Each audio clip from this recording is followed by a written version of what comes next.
Hello, Dr. Nicholas. Thank you for jumping on the Crypto Kid podcast. So, what's your background and how did you get into cryptocurrency? Hi, and thanks for having me. I was actually involved in the space before even the invention of Bitcoin, and that was actually due to my research interests at the university.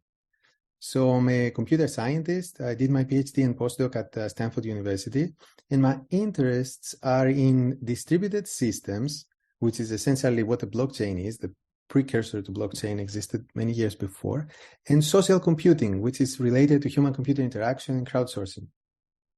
So as part of my master's thesis, I created a framework for writing smart contracts on fault-tolerant distributed systems. And of course, back then it wasn't called smart contracts and it wasn't called the blockchain, but it was similar concepts. And then, as part of my postdoc, I introduced and taught a class at Stanford University at the computer science department there, the CS 359B, which was teaching students how to design decentralized applications on blockchain. And now in this class, students created and deployed multiple functional working prototypes of decentralized applications, but they all got stuck in having people to use them. And that's mostly because many reasons, but user experience related reasons on blockchain back then. But one core blocking point was that before anyone can use any of those apps, they needed to acquire cryptocurrency to pay for the gas fees. Now, at Stanford is also where I got to meet my other founder of Pi, Chen-Yao Fan, where she also did her PhD there as well. And it's our academic career and personal interests that is what truly led to create the Pi network, which we founded at the end of 2018. That's pretty cool. That's pretty cool. And hey, I got a chance to watch a lecture of yours on YouTube.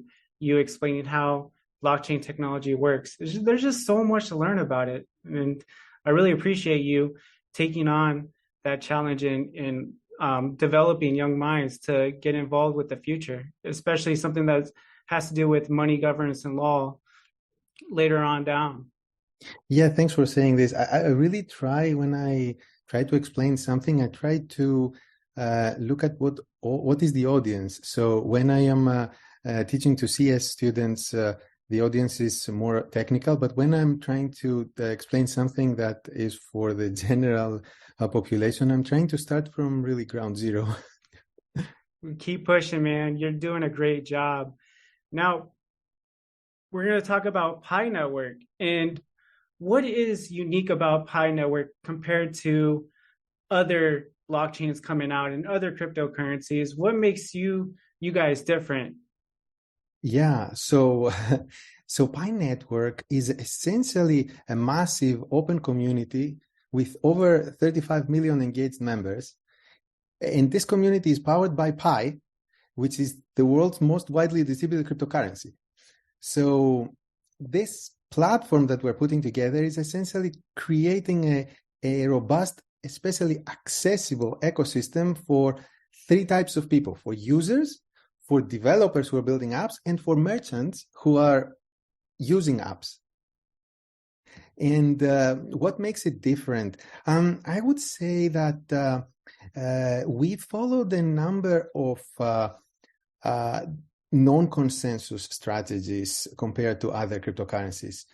Like, for example, we didn't just focus on solving a technical problem. Sometimes you hear things like transactions per second and this and that technical solutions.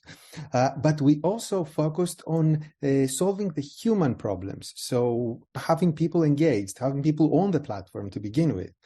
Another thing that we did differently is that our platform is not just focusing on blockchain native applications and nothing else, meaning like DeFi, NFT. Of course, these are possible on Pi, but this is not the only thing that the platform is focuses. It focuses on all types of applications that solve needs for mainstream audience.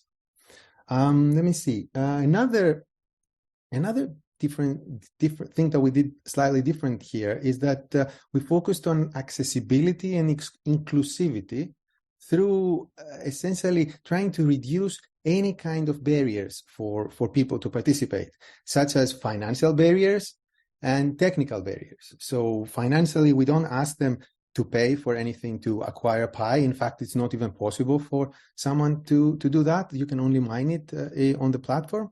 And technical barriers, they don't need to be computer scientists or have complicated mining rigs at home that are allowing them to mine. All they need is a mobile phone and participate using.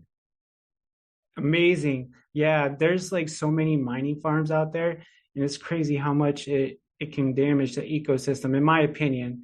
And we definitely need more room for improvement in protecting the environment. And that's a great way. And plus, you literally have a computer in the palm of your hand. So, and more people, the phone is so easy to use, a kid could navigate it. So that's just, you're going to get like 10-year-olds learning how to mine cryptocurrencies and then them making more money than their parents.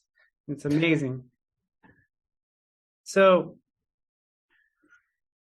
what will the KS or KYC solutions help the pioneers? How will it help the pioneers?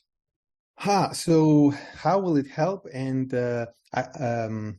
first of all, Pi is from the beginning, we're building it as a fully compliant platform. We're here. Our identities are known, mm-hmm. And we wanted it to, as part of compliance, these services, these networks need to do something called KYC. So KYC is Know Your Customer, stands for Know Your Customer, and it was initially used in traditional businesses. So in this case, in a blockchain, the word customer doesn't make a lot of sense, but I guess we're going with it. So the need for KYC is for compliance purposes, but also for the ability to have a more valuable ecosystem. So if you remember from maybe what is it now, 10, 20 years ago, when social networks started existing, there was a bunch of social networks before Facebook that were all composed of fake users and fake accounts, and every cat and dog had their own profile on the social network. And then Facebook came along, and it was the first one that was saying, no, we want real users. We want real people, real faces, real names. That was unheard of on the internet before that, because everybody was still afraid of putting the real name on the internet. And yet what happened is that it shifted the whole world's mentality, and people started using the internet for a lot more useful purposes. In the same thing now with blockchain. The first generation was, let's use it for anonymity, but that didn't work out very well, and it doesn't produce as useful utility as it would have. And now the second generation is the one that is based on real identity, and actually this is how you're able to create true useful applications on top of blockchains. Now Pi created its own KYC solution. I'm happy to tell you about it as well. But yeah, I remember when Facebook was out, and the way that they would weed out the fake users is you had to message like 10 people to make sure that you're actually real. And it was just like such a process, and it was kind of annoying. I didn't like it, but when Facebook came out, it was just so much easier and actually better. So I think blockchain will be better in the future. And as more people get involved with it and start understanding the technology, you'll see a lot more use cases in it. And what was I going to say? Yeah, that's pretty much it. And so why was accessibility an important factor for developing Pi Network? Well, accessibility is very important. Any successful currency that wants to support a real ecosystem with utilities relies on a large social network, because in order for you to have true utility, you need to have many people recognize the cryptocurrency and are able to own it, and they are willing to transact goods and services with that currency. So the size of a crypto network essentially needs to hit an inflection point for real utilities and markets to form. And that's that after this inflection point, we will be able to have network effects. Okay. Yeah, I just remembered what I was going to say earlier. Blockchain technology, back to that, blockchain technology is like the internet in the 90s. Yeah. So that's what I just wanted to say. And you also made a great point with the accessibility. And what does this mean for the future of mining on mobile phones? So I think that in order for you to have a useful cryptocurrency, you can't think 2009. So Bitcoin was great because it proved to the world that cryptocurrencies exist, and it is possible to have a decentralized ledger that is maintaining essentially accurately maintains the balances of different people. Because before that, you would need a centralized bank to tell you what your true balance is. And with Bitcoin, the proof of concept of a decentralized bank essentially is possible. But that was 2009, and people were using computers, and it was a little slow, and it's consuming a lot of energy, as we all say, and its block takes 10 minutes. But today, if you want to have a cryptocurrency that is functional and useful to everyday people, it needs to be on mobile, and it needs to be more faster and more accessible. So to answer your question, I think that it is the future. Mobile, it has to be mobile. Mm-hmm. Just like the metaverse. Pretty soon. Do you teach class from home? My primary job is building Pi network, but it just happens that every year since I left Stanford, I have been invited to co-instruct one of the blockchain classes over at Stanford. It's not official, but it just every year it just happens that they invite me again. So I teach the technical lectures in that class, and other instructors teach non-technical aspects. Okay.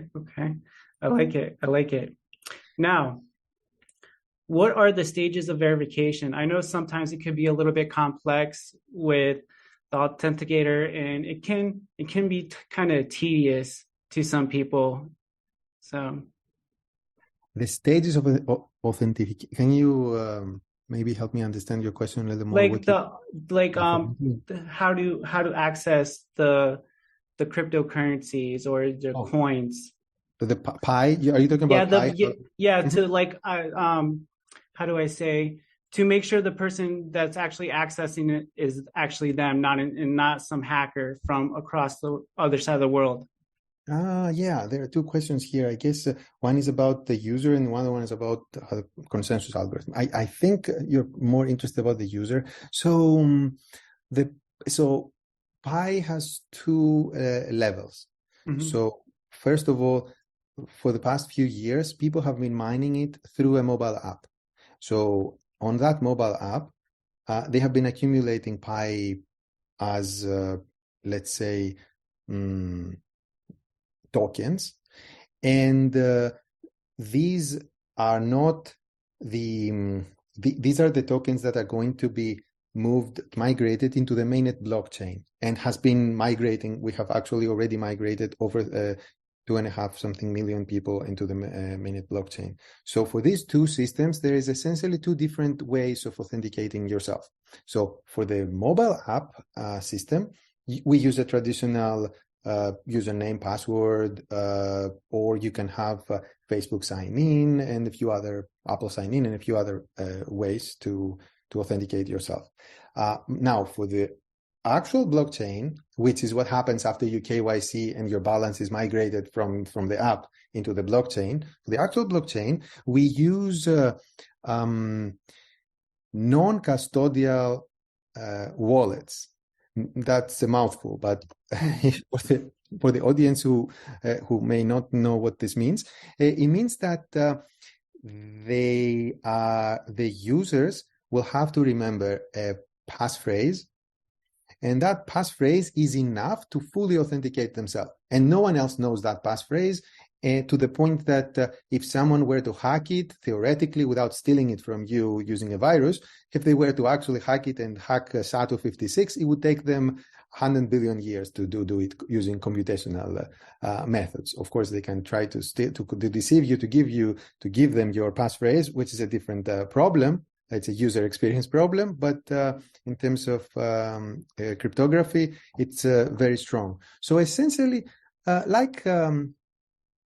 the proper way all cryptocurrencies are supposed to do it is through non-custodial wallets. So the users have to remember this passphrase. Now, because this passphrase is a little difficult to remember, we ask the users to save it on somewhere safe, and we help them use the phone's biometric features, such as the thumbprint or the facial scan, to essentially load up this passphrase using their phone's algorithms. And there are some phones, depending on companies, I guess you can tell that these days most phones are doing a pretty good job at securing those data.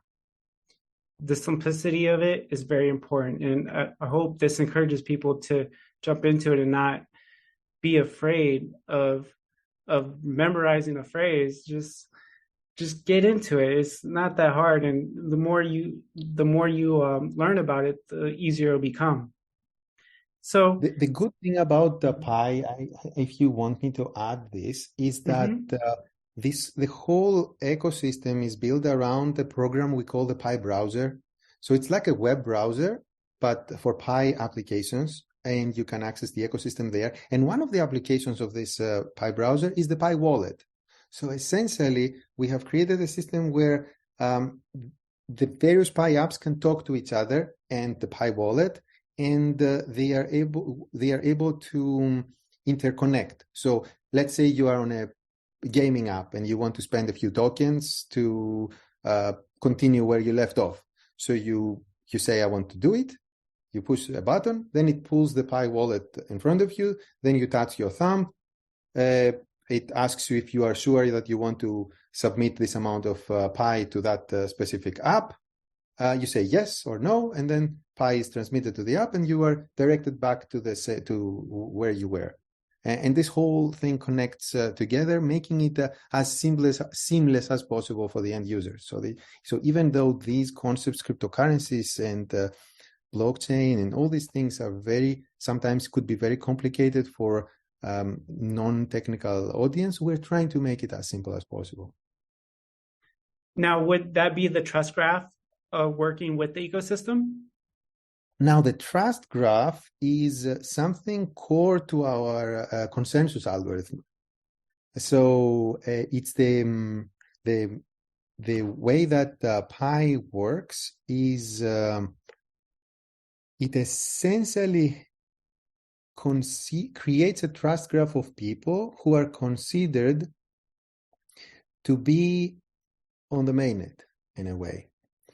And if you there is a mathematical proof and a paper that is explaining this, which is about 20 pages long.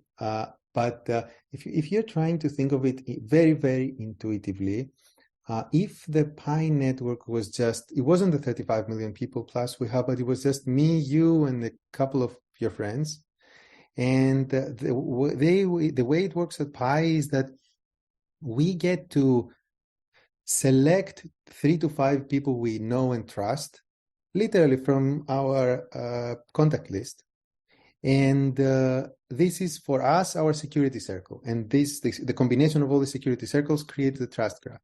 So if in the network it was me pointing at you and two other people, and you were pointing at me and some of them, and they were pointing at you, and we were pointing at each other, essentially, if someone were to come and create 1,000 fake accounts, then those fake accounts wouldn't be able to affect the decisions that we make or where we allocate our trust.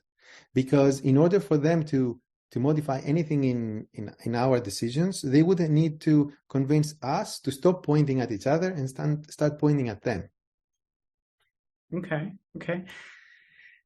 Now, you have a robust active member users, and it's 35 million plus, and that's pretty impressive, I would say.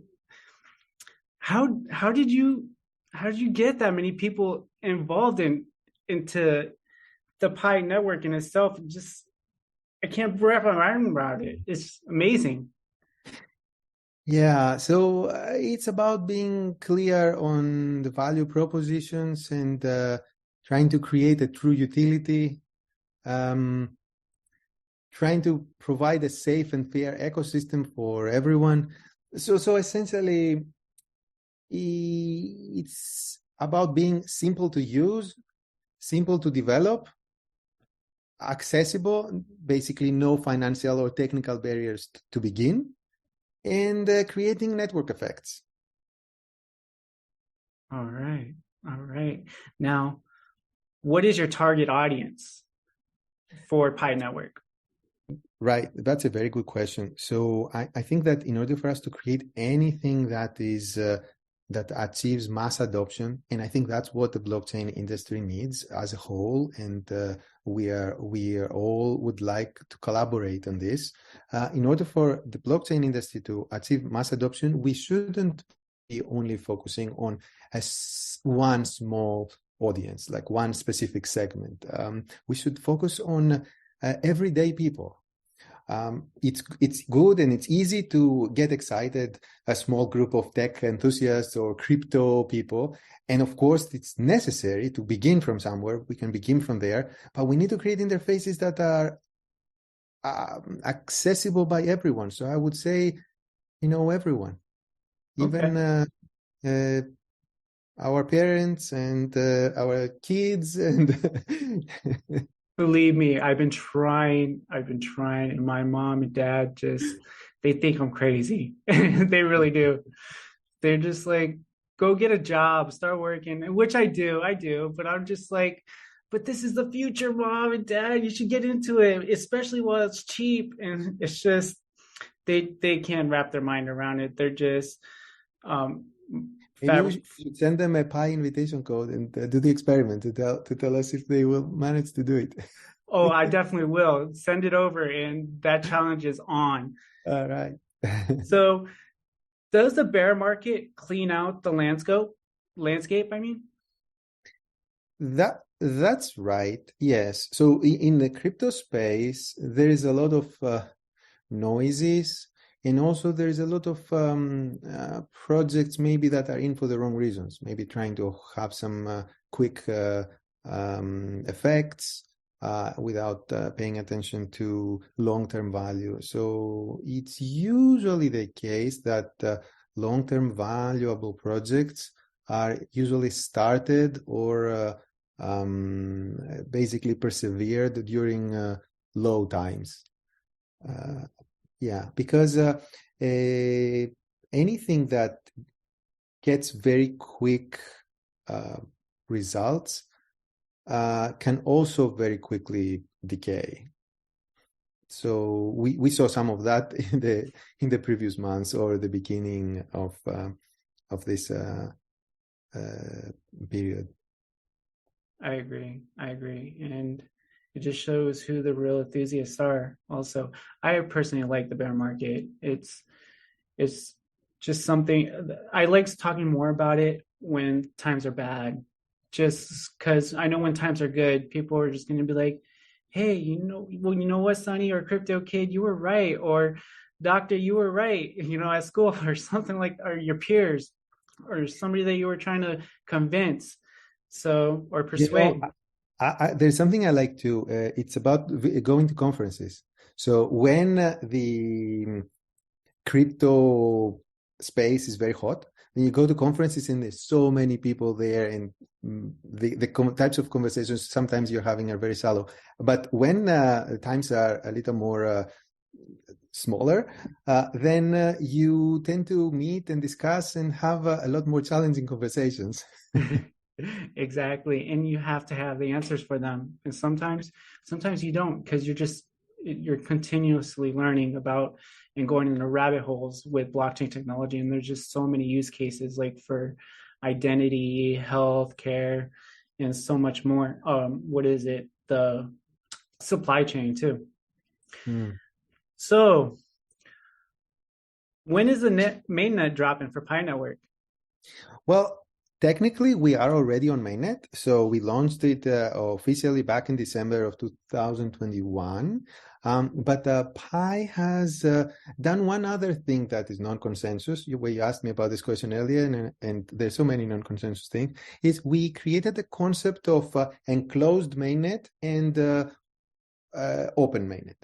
So we're currently on the enclosed mainnet, which means that the real blockchain is out there. We are in the process of performing KYC on the members and migrating their balances essentially over to the enclosed mainnet.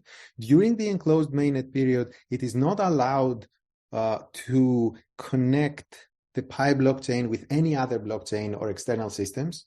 And during this period, it gives us time to do a few things, such as migrating all the members, as I said, over to the mainnet, continue building utility for the platform. It allows us to have more developers test their applications, and being able to do all that without any external noises or distractions, essentially. And it's an example, like, for example, the KYC solution we created was one of the Pi applications that we built on top of our own platform. And in order for someone to KYC themselves, they need to pay 1 Pi. And that 1 Pi is then distributed to everyone who is helping with their KYC. So there is both AI algorithms, as with every KYC solution, but when the AI algorithms need help from humans, then these humans are coming from the same network, so it's self-bootstrapping itself, and that's happening even during the enclosed period. So the answer is that we are technically on mainnet already. It's called enclosed mainnet, and at some point we are going to move to the open network. Thank you for clarifying that. You answered a lot of questions that I asked for people that have been watching YouTube videos like me and bringing out their curiosity. So definitely appreciate that. Any last words before we close? Like, what's next for Pi Network? So as I mentioned earlier, we recently announced this KYC solution, which has completed more than 3 million members right now have done their KYC, and that essentially is I think the largest blockchain migration in cryptocurrency history out there. So going forward, we want to continue this KYC and migration. We got a lot more members to accommodate and migrate to mainnet. So that's one thing. We need to continue building the ecosystem during the enclosed period. And that's basically by building more infrastructure needed and enabling utilities to be built by the community itself. So we are this weekend, actually, we are joining 3 hackathons at schools at Berkeley, Harvard, and Cornell. We are sponsoring tracks over there, so we may have some students building some Pi applications during those hackathons and initiatives like this for utility building. And finally, we are also building some utilities ourselves, including on the user side, meaning that end user applications people can use, but also on the infrastructure side, such as we have a brainstorm application where people can go and brainstorm and create Pi apps. In fact, in the past, there were more than 10,000 ideas that were proposed in this platform, and we are improving it. And other things like this, such as we have a translation app, which is currently used by some translation task force that we have for many languages, that people from the platform are translating themselves our interfaces. So in the future, this internal app that we have, we're going to make it public so that the other application developers can also use it to translate their own applications. That's it for us. Building. I'm honored to have you on the show, and it's been a pleasure of mine. I hope you had as much fun as I did on this. And yeah, man, I wish you the best of luck with your endeavors, Doctor. And thanks for having me. Anytime. It was indeed fun. All right. So have a good night, sir. You too. Thanks. Bye-bye. Bye.